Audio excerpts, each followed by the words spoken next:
Especular es diferente que saber. Y nosotros no sabemos. Hace un siglo y medio, parte de nuestro país dejó a los Estados Unidos detrás y puso en marcha una nación para definir la libertad bajo sus propios términos. Prácticamente cada hombre vivo blanco en el sur luchó. En una guerra que asesinó a más estadounidenses que ninguna otra. La escala de sacrificio es imposible de entender. Pero es algo importante para recordar. De los héroes que llevaban la carga, hasta los capturados al finalizar la guerra. Las pérdidas humanas eran incomprensibles. Los confederados podían perder la única vida que conocían. Y arriesgaron todo para salvarla. 3 episodios. 3 perspectivas. Un viaje a través del tiempo. Los restos de la guerra civil nos rodean. Este es uno de los tesoros más grandes del Smithsoniano. Estos objetos cuentan una historia. Recordatorios visibles de los eventos que forjaron nuestra nación. Este fue hecho a principios de la guerra. Wow, podría pasar semanas aquí. Muchas cosas vienen a mi cabeza en este momento. Puedo decir fácilmente, ya sabes, que tiene que ver esto conmigo. Pero sí. Esta es la verdadera guerra.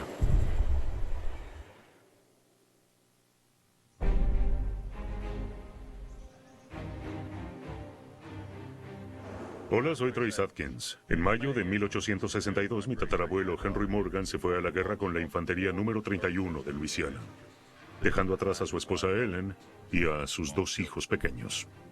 Crecer escuchando las historias sobre Henry y Ellen despertó mi pasión por aprender más sobre la guerra civil, y cuanto más aprendo, más fascinante se vuelve la historia.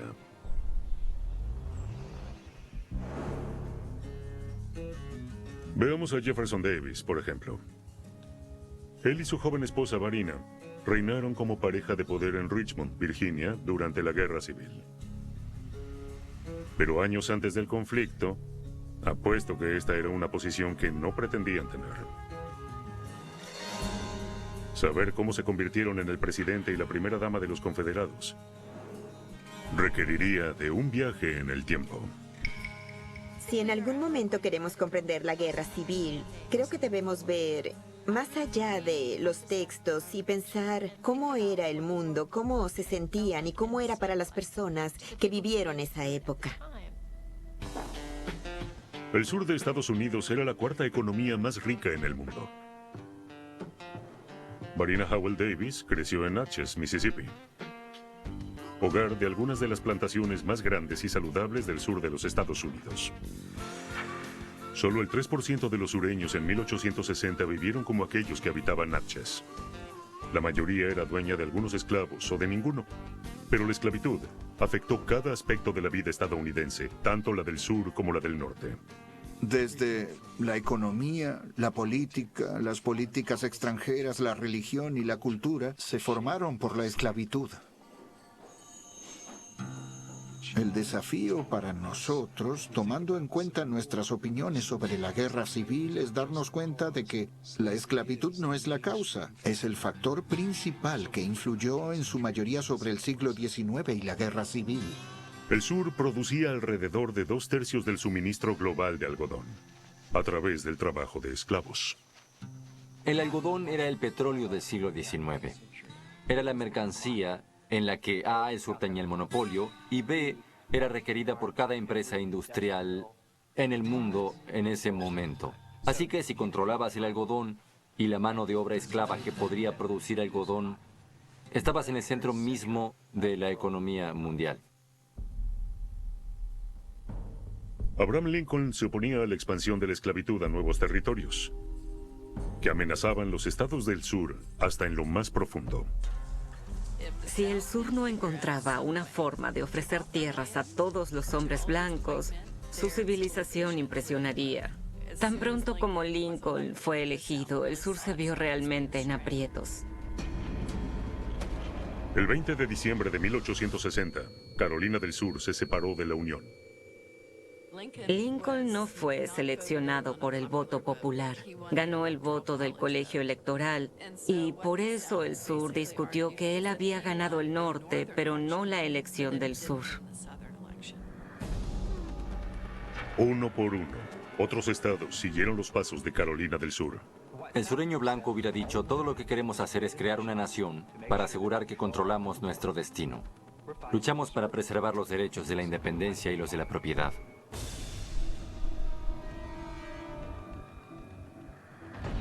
Vemos esos derechos bajo riesgo por el nuevo partido abolicionista. Tenemos que reconocer que en este punto, el gobierno federal había estado en gran parte en manos de los dueños de esclavos. Es un punto de inflexión, es un cambio. Y para los estados que se van inmediatamente es un peligro. Las tensiones explotaron cuando las tropas estadounidenses se negaron a evacuar el Fort Sumter en Charleston, Carolina del Sur. Carolina del Sur dijo, ya no somos Estados Unidos, no reconocemos la soberanía de los Estados Unidos en nuestro territorio, por eso este fuerte es nuestro. El 12 de abril de 1861, las tropas confederadas abrieron fuego y la guerra civil comenzó. Un fuerte, una batalla, pero dividieron el país en dos. Y eso impactó millones de vidas durante muchas generaciones. Me apasiona saber sobre la historia de la guerra civil. Creo que es nuestro deber como ciudadanos saber quiénes somos y cómo llegamos aquí. Nuestro pasado nos rodea y aún es posible escuchar las voces de ese momento. Bien, Ryan, esto que sacaste es algo original de primera edición. Esto es real, ¿no es así? Esto es una partitura de la época. Una partitura de 1860, sí. Wow. La música era igual de importante para la sociedad estadounidense durante la década de 1860 como lo es hoy en día. En ese entonces todos participaban. Es correcto. Todo el mundo sabía quién era el mejor cantante. Sí, es cierto. Así que tal vez había muchos Justin Bieber, ¿sabes? Aunque seguro su nombre era Jedediah Bieber. Igual fue una gran estrella. La industria musical se elevó con éxitos del día que documentaban cómo era vivir en un país en guerra. La historia está escrita gracias a las recolecciones que hicieron las personas, que luego tienden a ser reconocidas con el tiempo. Pero las letras y los títulos y los temas presentados en estas partituras capturan el instante. En la primavera de 1861, las tensiones comenzaron en Maryland, un estado que aún declaraba su lealtad. Las zonas más peligrosas son las fronteras entre estados, así que Maryland está muy dividida.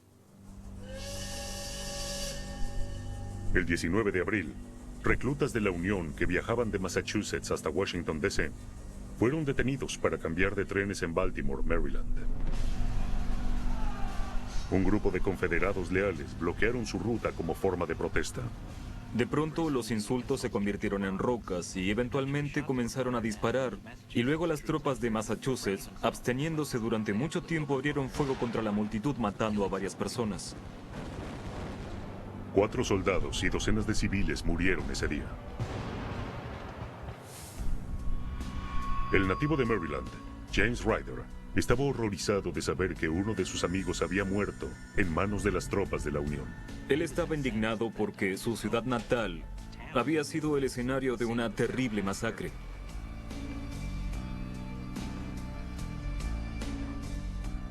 Después de una noche sin poder dormir, escribió este poema donde plasmó las memorables frases: Maryland arde, arde, ella vendrá, vendrá y se unirá a la Confederación.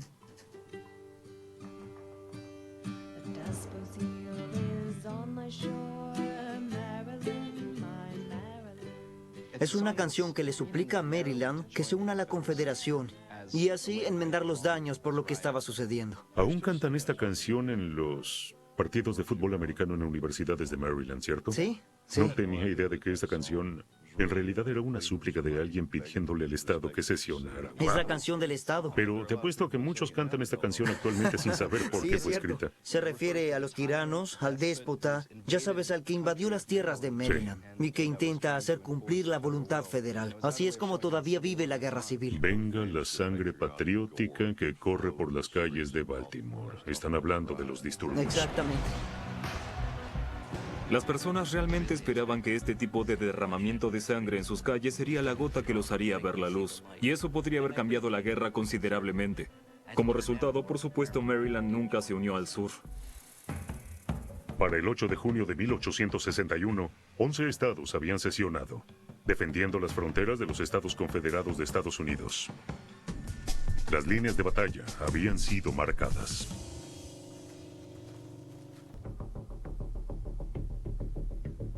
La nueva nación necesitaba un líder, uno que pudiera establecer credibilidad. No ven a las personas que han liderado en su creación, que son vistos como extremistas. En cambio, están buscando a alguien que haya sido un líder en los Estados Unidos, que ahora esté dispuesto a asumir lo que ellos ven como la responsabilidad solemne e incluso renuente. El honor le fue concedido a Jefferson Davis, un senador de los Estados Unidos originario de Mississippi, antiguo secretario de guerra de los Estados Unidos y graduado en West Point. Las personas esperaban que Davis le diera a la Confederación suficiente legitimidad para ganar el apoyo de los estados fronterizos y los aliados en Europa. Cuando renunció al Senado de los Estados Unidos, el 21 de enero de 1861, lo llamó el día más triste de su vida. Unos meses después, este era su nuevo hogar, la Casa Blanca de la Confederación. Como el nuevo presidente electo de una nueva nación, ya estaba en guerra con sus antiguos amigos en Washington, mientras competía para construir un nuevo gobierno casi de la noche a la mañana.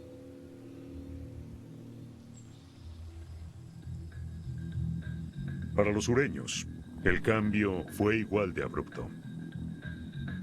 Las personas despertaron bajo un nuevo país recientemente declarado, con su propio presidente, sellos y dinero. Antes de la guerra civil, cada estado tenía su propia moneda. El gobierno no podía dar por sentado que las personas le tuvieran lealtad a esta nueva nación. Pero una forma de construir lealtad es siempre a través del dinero.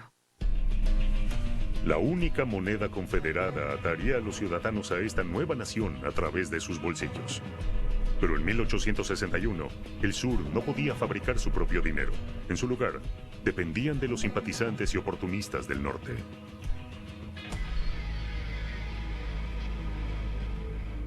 Para crear un billete de $1, lo que necesitas es una hermosa placa de grabado lujosa. Tenemos algunas placas en la colección que están selladas en Newark, Nueva Jersey. Y lo que imaginamos es que es posible que esas placas fueran contrabandeadas desde Nueva Jersey a través de las líneas hacia el sur para que el dinero de la Confederación se pudiera hacer. Con capacidades de fabricación limitadas y sin superar una cifra de 2 o una persona trabajando, el sur tendría que confiar en su determinación y adaptación. Mientras el ejército de los Estados Confederados pedía voluntarios, cada nuevo recluta contaba. Alrededor de un cuarto de los oficiales del ejército estadounidense, incapaces de traicionar sus estados natales, renunciaron para tomar las armas en la Confederación, entre ellos Robert E. Lee. Este, por supuesto, es Robert Lee. Robert E. Lee en todo su esplendor. Cuando veo este retrato, me llama la atención su mirada. Y para mí solo hay tristeza ahí. Puedo verlo. ¿Tú no? Bueno, hubo tristeza. Creo que no quería que Virginia se uniera al sur, pero el país era diferente. Los estados tomaron en cuenta su forma de pensar y su vida más de lo que hizo el gobierno federal. O comandaba el ejército de la Unión o renunciaba a su comisión como coronel. Y regresó a casa a debatir su decisión y luego escribió la carta de renuncia. Sí. Yo no podría por ningún motivo levantar mi espada en contra de Virginia. Exacto. Lee sentía que la secesión se oponía a lo que los fundadores trataron de establecer. La decisión de Robert E. Lee de probar su suerte con la Confederación fue ciertamente una muy difícil. Era de la clase de los plantadores. Reconocía y entendía lo que estaba en juego. Los sureños, llenos de pasión para proteger sus hogares, estaban seguros que la victoria llegaría rápido. De hecho, había un líder confederado que incluso se paró frente a una multitud y levantó un pañuelo y dijo: «Yo seré capaz de limpiar con mi pañuelo toda la sangre que se derramará en este conflicto».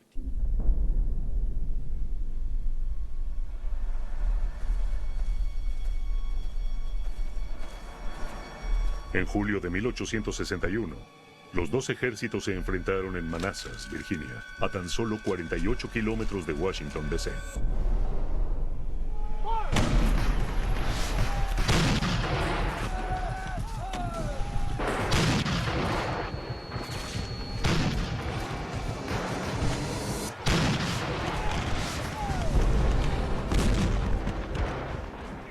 Los confederados superaron a los de la Unión, ganando su primera gran batalla de la guerra, naciendo así la confianza en los sureños. Después de que terminara la batalla y las tropas de la Unión salieron corriendo de vuelta a Washington, el sur adquirió una cierta legitimidad que no hubiera tenido si hubieran perdido.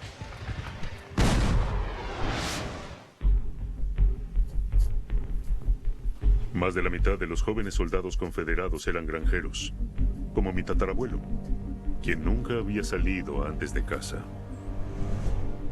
Esos soldados ya no están, pero los uniformes que llevaron sobrevivieron. Tenemos alrededor de 15 uniformes confederados aquí, la mejor colección del país. Cientos de piezas de uniformes de la guerra civil, tanto del norte como del sur. Y así es como esperas que se vea un uniforme confederado de la guerra civil. Es de color gris. Toda mi vida había escuchado que la única razón por la que no se hallaban muchos uniformes confederados es porque era la única ropa que tenían. Y la siguieron usando incluso después de la guerra. Simplemente los usaron hasta que se les agotaron por completo. Las personas regresaron a casa y siguieron usándolos, Sí, como dices. esa era su vestimenta. Exacto, sí. Mi tatarabuelo estuvo con la infantería número 32 de Luisiana. Él era simplemente un granjero de puercos y dudo que haya tenido un uniforme tan genial como este. Él usaba lo que le hacía su esposa y se lo hacía llegar. Sí. Querida Ellen, los chicos dicen que tengo la mejor camisa en el campamento, y eso es espléndido. La Navidad está por llegar. ¿Qué harás ese día? Esta es una camisa que fue hecha en casa y enviada al campo para George Wilson. Igual que las de tu tatarabuelo. Esta es una especie de tela hecha en casa, cosida a mano alrededor del cuello. Parece que cosió un agujero que llevaba en el bolsillo de la camisa. ¿Sí? Cada pieza cuenta una historia personal. Es realmente lo que usaron en el campo lo que los impulsaba. Eran formas de contacto que esa persona explotaba. Los soldados confederados podían luchar con uniformes hechos en casa, pero necesitaban balas para ganar las batallas y comida para seguir. El plan Anaconda de la Unión era una estrategia para disuadir las líneas de suministros del sur, restringiendo el acceso de estos recursos tan importantes. El bloqueo fue, de alguna manera, para acorralar a la Confederación. Si bloqueaban sus puertos, no podrían obtener el material que necesitaban desde Inglaterra. La barrera forzó a la Confederación a maximizar lo que tenían, incluyendo una de las instalaciones de fabricación de hierro más grandes de los Estados Unidos.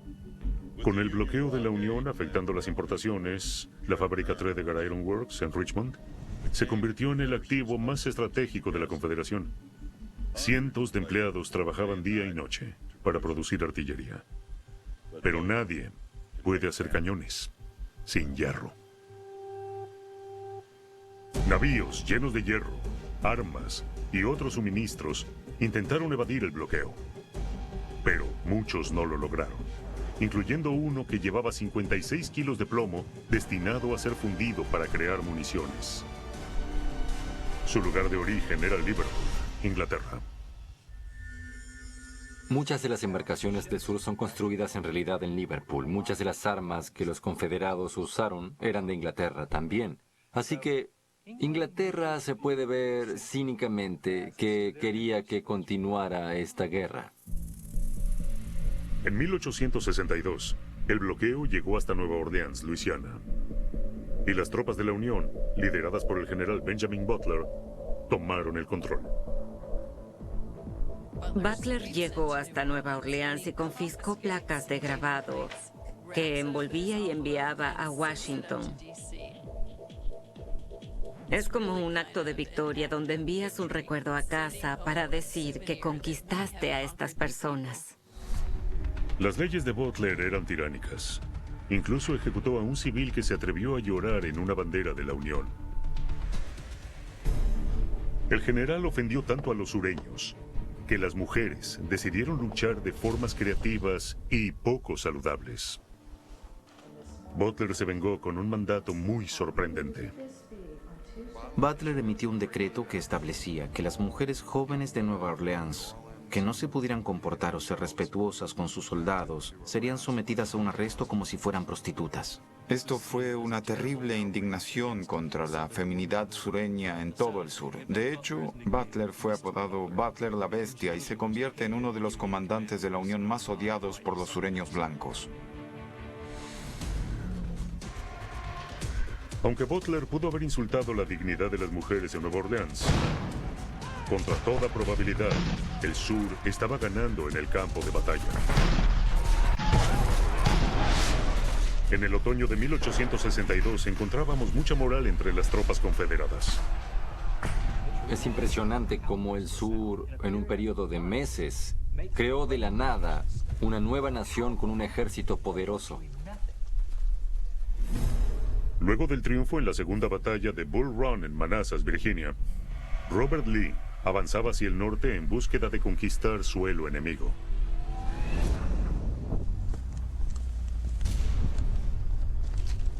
¡Listo! ¡Fuego! Pero una brutal lucha de 12 horas en Maryland terminó en una victoria estrecha de la Unión.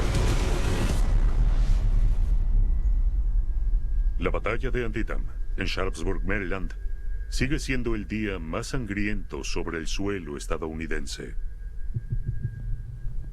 Mientras la Confederación vivía una pérdida de más de 10,000 personas, tuvo que enfrentar un ultimátum inaceptable. A raíz de esa batalla, Lincoln emitió la Proclamación de Emancipación. Mencionaba que si los territorios rebeldes se negaban a ser parte de la Unión, todos sus esclavos serían libres.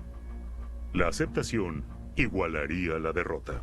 Si quitas todas esas personas que estaban construyendo un puerto y cultivando, eso limitaría la efectividad en el sur. La reacción del sur fue abrumadora, desde el presidente hasta un humilde trabajador. Todos estaban de acuerdo en que lo que Lincoln había hecho era realmente un acto revolucionario y que la pérdida de la Confederación significaría la destrucción de su forma de vida. La respuesta del sur llegó en tinta y papel. Esto se llama los retazos confederados de Adalbert Volk. Volk era un dentista y su pasión era el arte. Cuenta la historia del sur a través de un arte muy civil. Así que, ¿cada uno de estos bocetos es original? Sí, todos son originales. Desde ridiculizar a los líderes de la Unión y retratando su sufrimiento, los bosquejos de Volks articulaban el sentimiento sureño. Todo esto era un trabajo encubierto. Hacía esto de noche, se iba a casa, hacía unos bocetos, los imprimía por la noche y durante el día era el dentista simpático de la ciudad. Dentista. Sí. Como un simpatizante de la Confederación del Norte, el trabajo de Volk era un trabajo arriesgado. A menudo satirizaba viciosamente al presidente Lincoln, haciendo que cada trazo que daba fuera un acto rebelde. Este es uno de sus trabajos, llamado La Proclamación de la Emancipación. Esta imagen es especialmente un simbolismo. Como puedes ver, Lincoln tiene un pie en la Constitución y el diablo está sosteniendo la tinta. Para Volk, Lincoln era un tirano ligado con el diablo. La proclamación de emancipación es realmente el punto en el que queda claro que si la unión prevalece, sería el fin de la esclavitud en Estados Unidos. Allí es cuando podemos empezar a entender por qué tantos sureños blancos estaban dispuestos a luchar hasta la muerte, porque para ellos pensar en liberar a los esclavos y hacerlos ciudadanos libres iba literalmente más allá de su comprensión. En la lucha para preservar su forma de vida, la parte rural del sur tenía una gran ventaja: caballos y hombres que supieran cabalgar. La caballería llevó a la Confederación por encima de la Unión durante los primeros 2 años de guerra. El legendario coronel John Singleton Mosby, una vez encarcelado por dispararle a un compañero de estudios, jugó bajo sus propias reglas. John Mosby decía, escucha, esta guerra es muy distinta a cualquier otra que hayamos luchado. Estamos luchando en nuestras propias tierras, conocemos las vías, conocemos las granjas, tenemos que atacar a la Unión desde adentro. Mosby empleó una guerrilla, liderando a sus explotadores en ataques desafiantes tras líneas enemigas para tomar y enviar los suministros más necesitados. Lo llamaban el Fantasma Gris.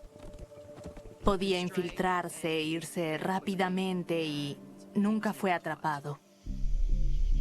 Durante horas de la madrugada del 9 de marzo de 1863, el general de brigada de la Unión, Edward Stanton, se quedó dormido profundamente a tan solo 24 kilómetros de la Casa Blanca. Desde las afueras, Mosby y su ejército se acercaron cautelosamente. Pero al estar rodeados por tropas de la Unión, debían moverse rápido.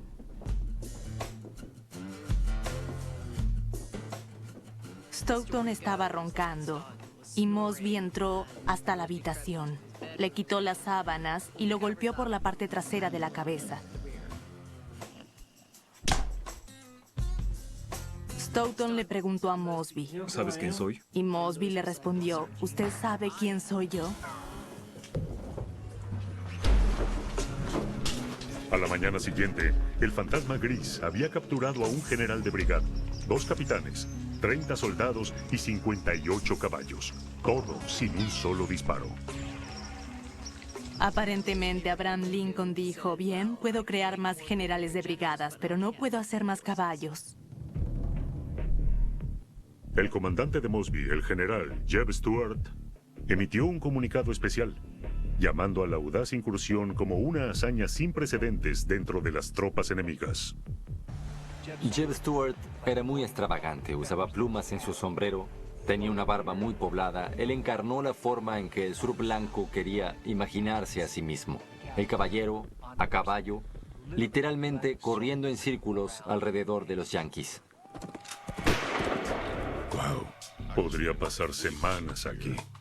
Con lo que tenemos aquí, podría armar 2 o 3 cuerpos de soldados para la guerra civil. Wow, esto está en perfecto estado. La sala de armas del Museo Nacional de Historia de los Estados Unidos guarda alrededor de 450 armas de la guerra civil. En estos gabinetes están las pistolas. Esto es genial. Una de ellas encarna la extravagancia de Stuart. Muy bien, Trace. Lo que tenemos aquí es un revólver Tanter, hecho en Inglaterra. Puedes ver que a diferencia de los hechos en Estados Unidos, tiene doble acción. Oh, ok. Y esto se lo dio Giros von Borg a Jeb Stuart. Es emocionante sostener esto. Von Borg sirvió como el jefe de gabinete de Stuart. Estaba tan seguro que su comandante sería promovido a teniente general que lo tenía inscrito en la caja del revólver. ¿Él le dio esto a Jeb Stuart? Se lo dio después de la batalla de Brandy Station. En junio de 1863, más de 17,000 soldados de caballería de la Unión y de la Confederación se encontraron a 96 kilómetros al suroeste de Washington, D.C. Stuart y von Borg lo consideraron una victoria para la Confederación, pero en realidad era la primera vez que la caballería de la Unión lograba vencer a los confederados. Porque era la primera vez que realmente se defendían de la caballería confederada. Y en esa época, esa era la caballería de batalla más grande, ¿no? Lo sigue siendo, sí. Lo sigue siendo, Sigue eso siendo la pensé. caballería de batalla más grande en Norteamérica.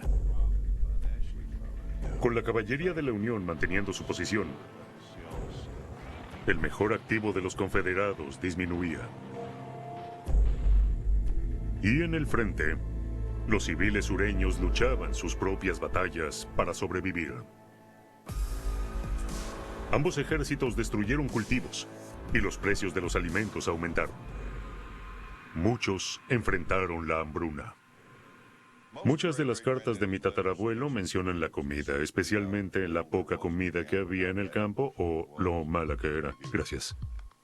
Mientras la guerra corría, los precios del pan subieron más allá del alcance de los civiles.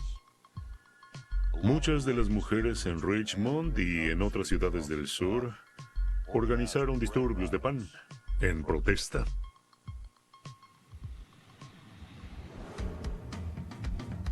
El 2 de abril de 1863, una multitud molesta de alrededor de 300 mujeres marcharon hasta la Casa Blanca de la Confederación en Richmond.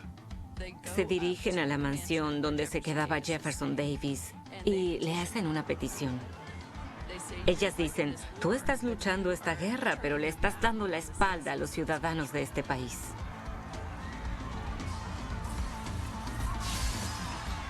La protesta luego desató la frustración de los comerciantes.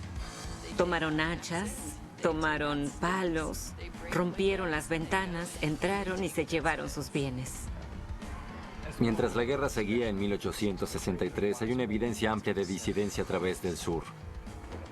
Sus comunidades se mueren de hambre, así que veremos varios signos de desintegración en el sur. Los civiles sufrían, pero pronto la cruel marea de la guerra llegaría a sus puertas.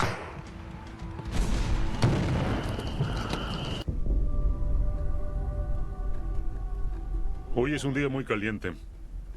Hace 150 años, a unos cientos de kilómetros de aquí, el general Ulysses Grant estaba encendiendo otra mecha, en otra ciudad fluvial.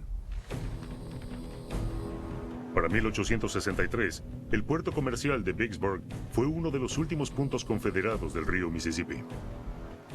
El 19 de mayo, la milicia de la Unión puso en marcha un asedio, atrapando a cientos de residentes y tropas dentro de las fronteras de la ciudad. Mi ancestro, Henry Morgan, fue uno de ellos. Señor, envíanos paz. Ese es mi grito de auxilio. Y déjanos ir a casa y estar con nuestras familias. Deberías escuchar los disparos de los cañones. Creerías que la tierra estalló. Por 47 días, más de 200 armas de la Unión fueron disparadas despiadadamente. Escapando del bombardeo, los ciudadanos se refugiaron en las cuevas cercanas, pero no pudieron escapar de la falta de comida y otros suministros. Luego de casi 7 semanas, los confederados hambrientos se vieron forzados a rendirse el 4 de julio. Casi 30,000 soldados fueron tomados como prisioneros de guerra, incluyendo a Henry Morgan, mi tatarabuelo. La misma semana que cayó Vicksburg, la Confederación también sufrió una derrota devastadora en Gettysburg, Pensilvania. Una batalla que resultó en 51,000 muertes en tan solo 3 días. Pero el sur se negó a rendirse. Y la guerra se prolongó. Para febrero de 1864, las filas confederadas habían perdido más de 200,000 vidas y enfrentaban una escasez de nuevos reclutas. Algunos en el gobierno comenzaron a poner sus esperanzas en una solución diplomática. Lo que ellos buscan en la Confederación es aguantar hasta la elección de 1864. Si Lincoln pierde esa oportunidad, un presidente diferente podría acordar con terminar la guerra, reconociendo la independencia de la Confederación. El sur estaba aguantando porque ellos decían que esa elección podría determinar el futuro de las cosas. Mientras Lincoln luchaba para asegurar su nominación presidencial, los sureños se enfrentaron a un nuevo terror de la Unión, el general William Sherman. Sherman creía que al destruir un campo, al quemar una granja, al prevenir que el sur pagara una guerra, podría en última instancia salvar vidas humanas. Sherman arrasó con Georgia. La ciudad de Atlanta y su centro crítico de ferrocarriles ardieron en llamas, y su ejército saqueó el campo con metódica precisión. De pronto, sureños sin hogar huyeron mientras sus campos y almacenes de comida ardían. Cientos de antiguos esclavos abandonaron a sus amos para seguir al ejército de liberación. Muchos confederados empezaron a dudar de la capacidad de la Confederación de seguir en la lucha. La captura de Atlanta de Sherman puede ser una derrota doble de los confederados, mientras que el presidente Lincoln aprovechaba el momento para ganar la reelección. Las esperanzas de los sureños de negociar la paz se derrumbaron. En pocos meses, durante la primavera de 1865, muchos de los confederados que quedaban del ejército fueron presentados en batalla en el campo de Virginia, dejando a Richmond sin defensas. Temiendo un ataque, Jefferson Davis ordenó una evacuación.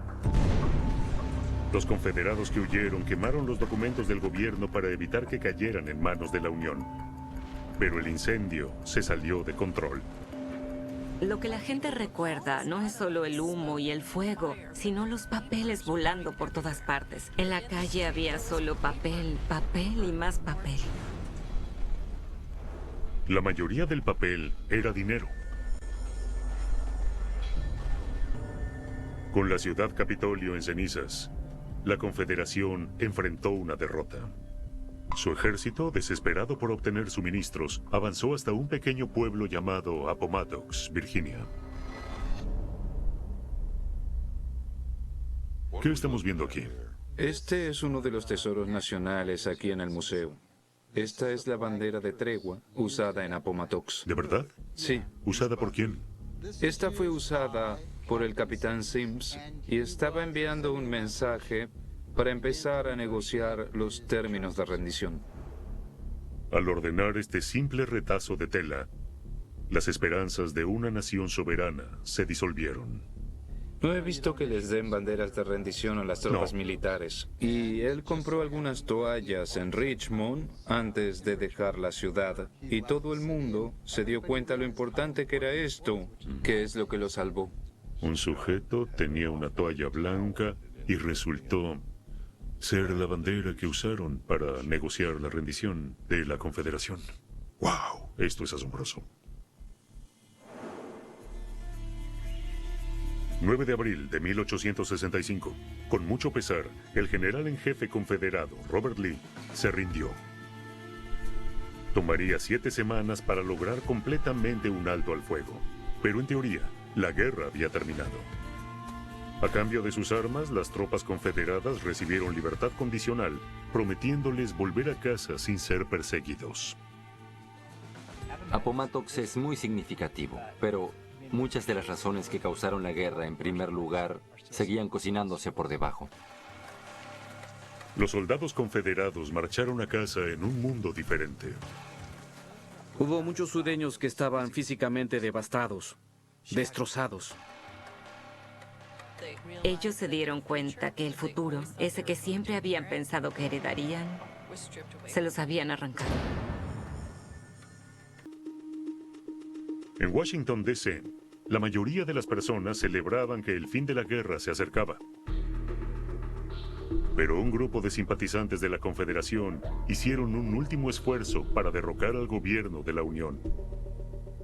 Lincoln era despreciado por muchos, visto como un hombre que violó libertades civiles. Era como un tirano. El 14 de abril, a 5 días de que el general Lee se rindiera, el actor John Wilkes Booth perforó el corazón de la Unión. La guerra había sido ganada, pero la verdadera pregunta era quién ganaría la paz. Y el asesinato de Lincoln de alguna forma fue el primer disparo hecho en batalla que duraría por muchos años. Booth fue arrinconado y asesinado. Mientras la nación se lamentaba, 8 de sus conspiradores fueron detenidos para ser juzgados.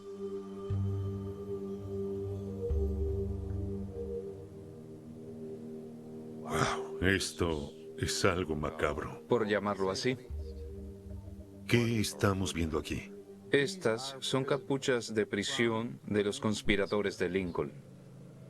Se decidió que estos 8 conspiradores mantendrían estas capuchas mientras estuvieran en sus celdas. No hay ninguna explicación lógica, excepto demostrar cuánto odiaban a estos conspiradores. Lo único expuesto es la boca. Básicamente era para volverlos locos. Sí, me imagino. Sabía que llevaban las capuchas cuando los colgaron, pero no sabía que las usaron todo el tiempo. Luego de lo que hizo, Booth creyó que si cabalgaba hasta el sur sería bienvenido y considerado como héroe. No fue el caso. Ya sabes, muchos en el sur en ese momento pensaron, ¿Qué hiciste? Ahora todo será peor. Sí. Bien, en algunos casos, el acto de asesinar a un líder no era necesariamente visto como un acto de valentía, ni para el norte ni para el sur. Luego de 2 meses de encarcelamiento, 4 acompañantes de Booth enfrentaron su destino en la horca.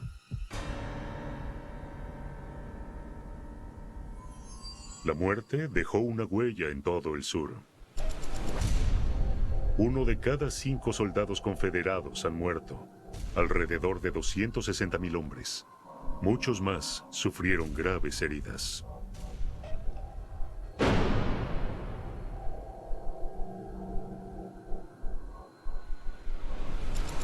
Los sobrevivientes lucharon para recuperarse y reconstruir la nación.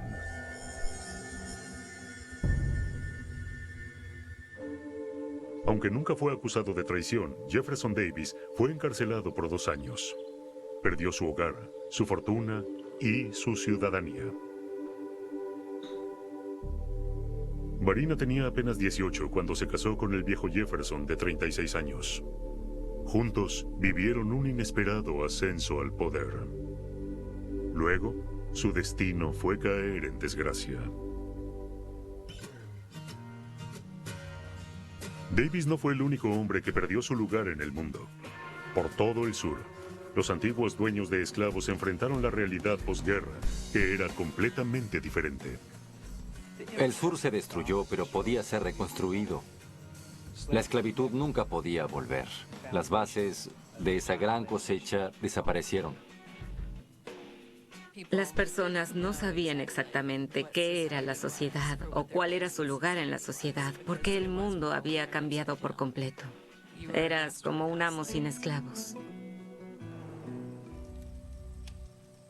Frente a volver a imaginar una nueva sociedad y de arreglar algunas cercas, el héroe confederado John Mosby se convirtió incluso en un amigo cercano del general de la Unión, Ulysses Grant. Esta es una capa que perteneció al coronel John Singleton Mosby. ¿De verdad? Sí. Su sobrino lo donó al Smithsonian. Wow. Mosby solo usó la capa una vez. En diciembre de 1864, con frío y hambriento, se detuvo en casa de uno de sus amigos confederados para cenar. Tiempo después, Mosby escribió que esa noche estuvo vestido como nunca antes durante la guerra.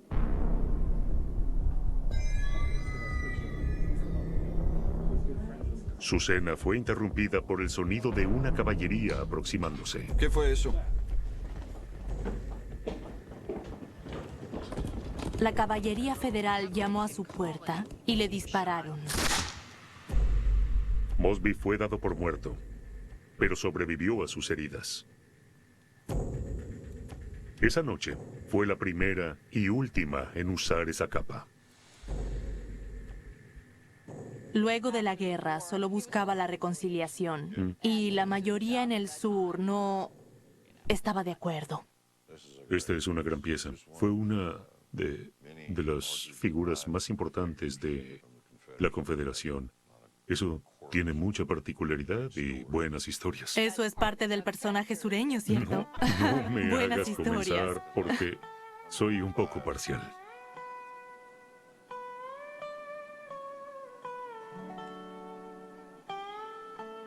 La nación se ha reunificado, pero muchos nunca aceptaron la idea de la derrota. Nunca hubo una ley que dijera que el sur había perdido la guerra, y aunque la guerra civil transformó a los Estados Unidos en muchos lugares, las personas no eran capaces de satisfacer sus esperanzas económicas o su sentido de lo que era la libertad.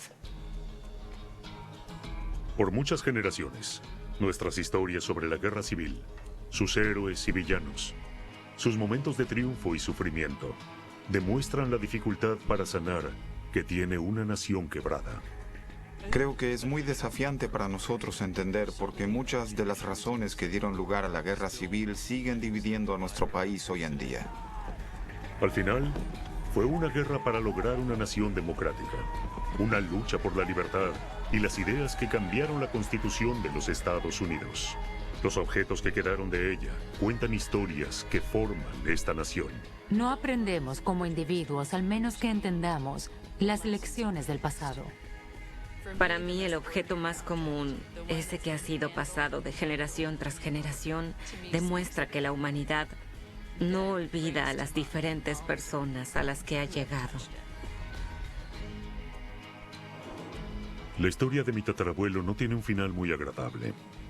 Vivió durante la guerra, pero llegó a casa con la noticia de que su esposa había muerto una semana antes de que él llegara.